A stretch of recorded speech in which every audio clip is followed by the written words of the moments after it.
اور لوگ جن کا کام تھا انگریزی پڑھنا آج وہ بخاری پڑھ رہے ہیں۔ بخاری کوئی حلوہ ہے؟ بخاری کوئی اخبار ہے؟ بخاری کوئی ردی کا ٹکڑا ہے؟ خدا کی قسم بخاری پڑھنے کے لیے مدرسے میں 8 سال کا عالم کورس پڑھایا جاتا ہے۔ کتنا؟ 8 سال۔ غور سے سنیے، آج کل بہت بڑے بڑے محدث لوگ گھوم رہے ہیں اور میں نے سنا یہاں بھی بہت ہے، اور میرے تو نام سے ہی صاحب کل کا میرا پروگرام کینسل کروا دیا گھاٹ کے اوپر کا۔ اتنے بڑے مواحد ہے، اللہ کے سوا کسی سے مانگنا شرک ہے، اور کل پولیس والوں کی ہیلپ مانگ کے میرا پروگرام کینسل کروا دی۔ ایک صاحب مجھے واٹس ایپ پہ میسج بھیج رہے ہیں، وہ کیا ہے جو نہیں ملتا خدا سے جسے تم مانگتے ہو مصطفیٰ سے۔ اب 1-2 بار تو میں چپ بیٹھ گیا، پھر میں نے ان کو رپلائی دیا، وہ چندہ ہے جو نہیں ملتا خدا سے جسے تم مانگتے ہو سعودیہ سے۔ مانگتے کہ نہیں مانگتے؟ اور پھر بہت بڑے مواحد، علامہ نہیں علومہ ہے یہ۔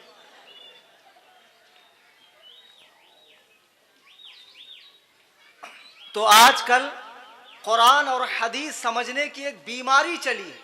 تقلید مت کرو، بڑوں کی بات مت سنو، یہ اللہ کی کتاب ہے قرآن، اور یہ ہے صحیح بخاری، اس کو پڑھو، آپ کا دین آسان ہے، اس کو پڑھو، دین پر چلو۔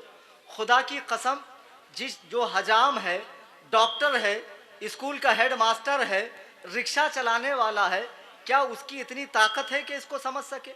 بخاری سمجھنے کے لیے مدرسوں میں 8 سال کا عالم کورس پڑھایا جاتا ہے۔ اتنا ہی نہیں، آپ سوچتے ہوں گے کہ عربی آ جانے سے بخاری آتی ہے، عربی آنے سے بھی بخاری نہیں آتی ہے۔ ورنہ سوچو، اگر عربی آنے سے بخاری آتی تو عرب میں مدرسے کیوں بنے ہوئے ہیں؟ عرب میں مدرسے ہیں کہ نہیں ہیں؟ جامع ازہر ایجپٹ میں بنا ہوا ہے، مصر میں، مدینہ یونیورسٹی مدینے میں بنی ہوئی ہے، شاہ فہد یونیورسٹی مکہ المکرمہ میں بنی ہوئی ہے، Baghdad university, Saddam university Baghdad میں بنی ہوئی ہے۔ عرب میں بھی مدرسے بنے ہوئے ہیں، عرب میں بھی باقاعدہ کورس کروایا جاتا ہے۔ جب وہ کورس کمپلیٹ ہوتا ہے تو اس کے بعد بچہ اس قابل ہوتا ہے کہ وہ بخاری کو ہاتھ میں لے اور بخاری پڑھ سکے، بخاری کو سمجھ سکے۔ لیکن کتنے تعجب کی بات ہے کہ آج ایسے لوگ بخاری کو سمجھ رہے ہیں جن کو اردو پڑھنی نہیں آتی، اور کس میں پڑھ رہے ہیں؟ انگلش میں۔ آج سے کچھ دن پہلے ایک صاحب سے میرا ڈیبیٹ ہو رہا تھا فون پر، وہ مجھے بہت تنگ کرنے لگے، آپ سے مناظرہ کرنا ہے، مناظرہ کرنا۔ میں نے کہا للہ تو ورلڈ فیمس ہو جائے گا، میرے سے پنگا مت لے۔ نہیں بولے کرنا ہے۔ اب اس کو بڑا شوق چل رہا ہے مناظرے کا۔ تو رات میں 4 بجے اس کو میں نے کال کیا، اس کو میں نے عربی میں بات کیا، من انتا نہیں معلوم، کیف انتا نہیں معلوم، فہمت باللغت العربیہ نہیں معلوم۔ بولے اردو میں بات کیجیے، ہم سے جو بات کرنا اردو میں بات کرنا۔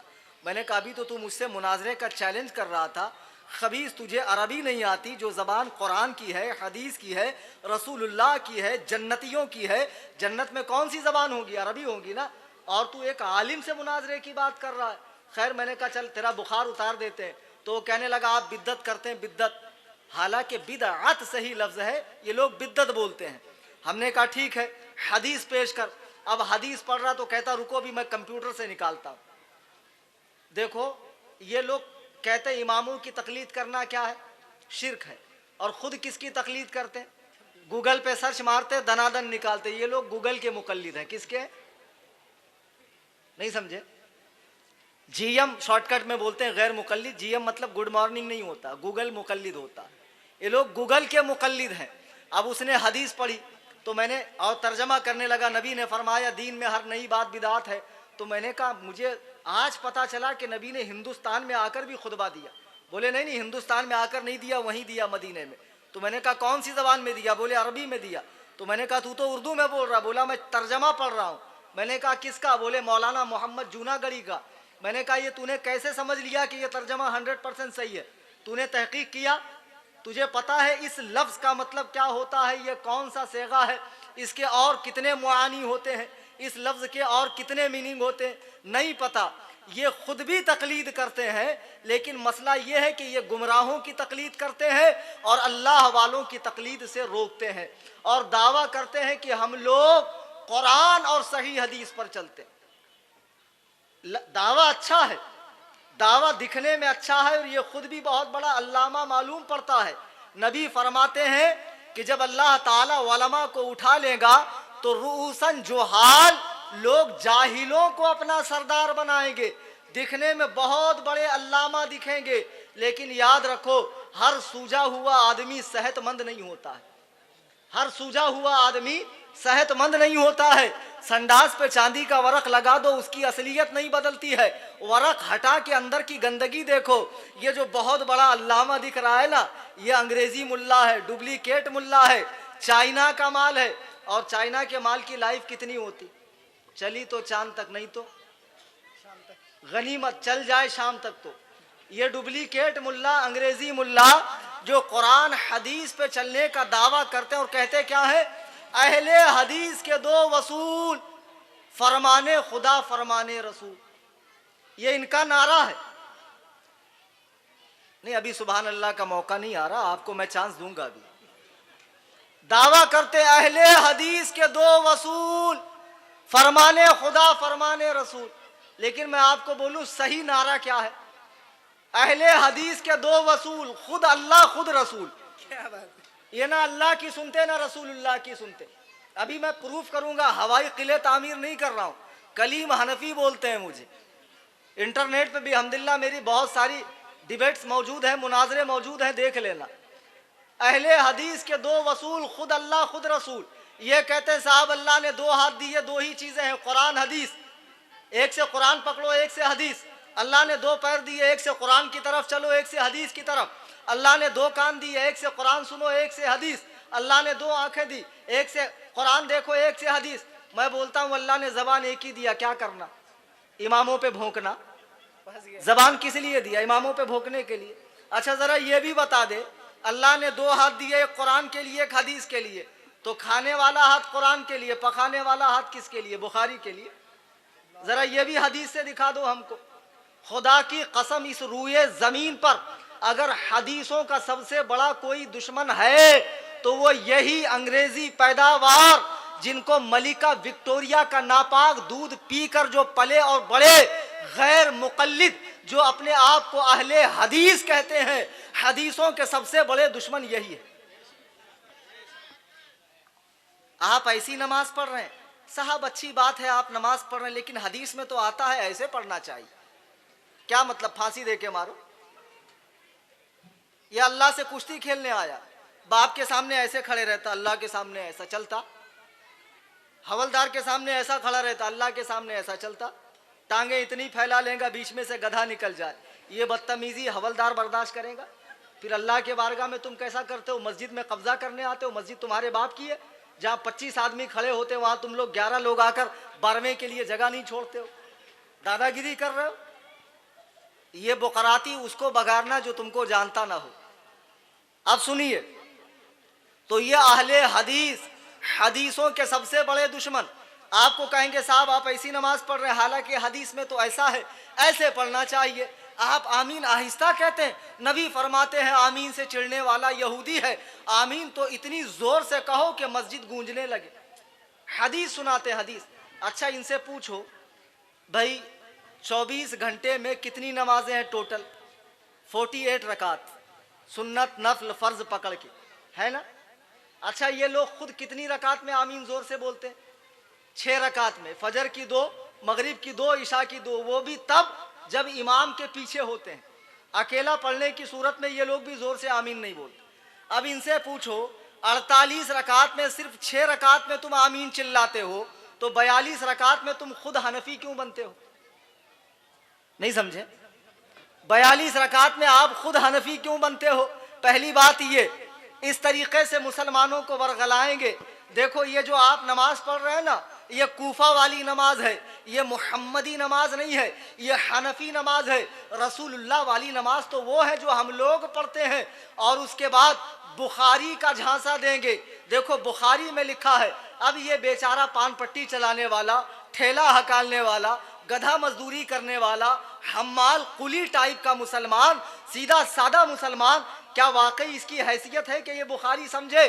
یہ بیچارہ نبی کی بات سوچ کر ان کے پیچھے لگتا ہے اور گمراہ ہو جاتا ہے. سنی مسلمانوں, یہ لوگ بخاری پر بھی عمل نہیں کرتے ہیں. اگر یہ لوگ بخاری پر بھی عمل کرتے تو غنیمت تھا. خدا کی قسم یہ لوگ امام بخاری کے بھی دشمن ہیں، امام بخاری کے بھی دشمن ہے۔ ایک مرتبہ میں تقریر کرنے راجستھان گیا، وہاں میں نے دیکھا چھوٹا سا دیہات تھا، ایک امام صاحب نماز پڑھ رہے تھے، اور وہ امام صاحب ضرورت سے زیادہ قابل تھے، شاید سعودیہ ریجیکٹ ہوں گے، کچھ لوگ سعودی جاتے تو معلوم ان کا دماغ کام نہیں کرتا، محدث بن کے آ جاتے ہیں، تو وہ سعودی ریجیکٹ تھے۔ اب نماز ایسے ایسے ایسے خوب پڑھ رہے ہیں، میں نے کہا یا اللہ یہ کون سے ٹائپ کی نماز ہے، یا کوئی راشا کی بیماری ہے ان کو۔ نماز کے بعد میں نے پوچھا مولانا یہ کون سی نماز ہے؟ بولے آپ کو نہیں پتا، صحیح بخاری میں رسول اللہ فرماتے ہیں نماز ہل کے اور پھل کے پڑھو۔ میں نے کہا یار بخاری تو میں نے پڑھی لیکن یہ روایت تو میرے نظر سے کبھی گزری نہیں۔ بولے یہیں بیٹھو میں ابھی بخاری لے کر آتا ہوں۔ اب وہ دوڑے دوڑے گئے گھر سے، اردو والی بخاری لائے۔ کون سی؟ ارے بولو بھائی، لائے نہیں، اتنا ڈانٹ کے مت بول بھائی۔ اب لائے، لانے کے بعد انہوں نے بخاری کھولا، اب حدیث تو تھی لیکن دیکھو سمجھ میں کیسے فرق آتا۔ پہلے زمانے میں جو گول یہ ہوتی تھی نا اس کو لمبا لکھتے تھے۔ آپ 60 سال پرانی کتاب اٹھا کر دیکھو، فتاوی رضویہ، بحر شریعت، کوئی بھی، تو اس میں گول یہ کیسے ملے گی؟ لمبی۔ جو یہاں ہے نا یہاں، وہ یہاں وہاں اننے اننے، یہ پرانی اردو ہے، اب نہیں چلتی، ابھی اردو جوان ہو گئی ہے، پہلے اردو ایسی تھی۔ اب اس میں لکھا کیا تھا؟ نبی فرماتے ہیں امام کو چاہیے کہ امام نماز ہلکی پھلکی پڑھائے تاکہ بوڑھے کمزور بیماروں کو تکلیف نہ ہو، لیکن وہ یہ لمبی تھی، امام صاحب زیادہ قابل تھے تو سمجھے نبی نے فرمایا امام نماز ہل کے اور پھل کے پڑھائے۔ اب بتاؤ ایسے ایسے بخاری سمجھنے والے ہوں گے تو بیڑا غرق ہوگا کہ نہیں ہوگا؟ اب یہ غیر مقلدین صاحبان جو حدیث پہ چلنے کا دعویٰ کرتے ہیں، خدا کی قسم میں بتا دوں حدیث پہ چلنے کا ہمیں حکم نہیں دیا گیا، ہمیں سنت پہ چلنے کا حکم دیا گیا۔ سنت اور چیز ہے، حدیث اور چیز ہے، سنت و حدیث الگ الگ چیز ہے۔ نبی فرماتے ہیں من تمسک بسنتی عند فساد امتی فلہ اجر مئات شہید۔ فساد امت کے وقت جو میری سنت سے تمسک کرے گا، میری سنت کو پکڑے گا، اسے 100 شہیدوں کا ثواب ہے۔ نبی نے سنت پہ چلنے کا حکم دیا، حدیث پہ چلنے کا حکم نہیں دیا۔ اگر واقعی میں تمہارے دم میں دم ہے، تقریر کے بعد میں نکلوں گا نہیں، رات میں 4 بجے تک رکوں گا چیتا کیمپ میں، جس بھی غیر مقلد کی ماں نے جنا ہو سامنے آ کر ثابت کر دو کہ تمہاری جماعت کا نام حدیث سے ثابت ہے، صحیح نہیں، حسن نہیں، مرفوع نہیں، لنگڑی لولی حدیث سے تم اپنا اہل حدیث ہونا ثابت کرو۔ نبی نے اپنی جماعت کو اہل حدیث کہا ہو؟ نہیں، نبی نے فرمایا جب میری امت میں 73 فرقے ہوں گے تو 72 جہنمی ہوں گے اور ایک جنتی فرقہ جس کا نام اہل سنت و جماعت ہے۔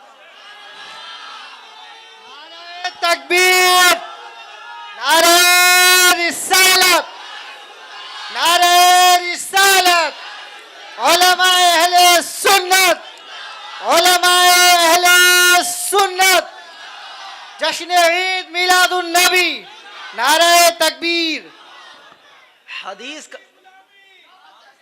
حدیث کا نام لے کر نعرے کم لگائیں، ایکچول میں وقت کم ہے۔ حضرات حدیث کا نام لے کر خدا کی قسم دھوکہ دیا جا رہا ہے۔ نبی نے کہیں نہیں فرمایا حدیث پر عمل کرو، حدیث پہ عمل ہو ہی نہیں سکتا۔ اس کے لیے میری تقریر آپ یوٹیوب پر سن لیں، ابھی اتنا وقت نہیں ہے کہ سنت اور حدیث کا فرق میں بتاؤں، بس اتنا سمجھ لیں حدیث پر عمل نہیں ہو سکتا ہے، حدیث کا نام لے کر دھوکہ دیا جا رہا ہے۔ نبی نے فرمایا اہل سنت و جماعت، سنت پہ چلنے والے، سنت کہتے ہیں نبی اور صحابہ کے وہ طریقے جس پر وہ خود چلے اور چلنے کا حکم دیا۔ آگے وہ جماعت لفظ ہے، یعنی صحابہ کے اجماعی فیصلوں کو ماننے والے، جس پر صحابہ کرام جمع ہوئے۔ یہ لوگ قرآن حدیث پر چلتے ہیں، جیسے شیعہ صحابہ کے دشمن ہے ویسے ہی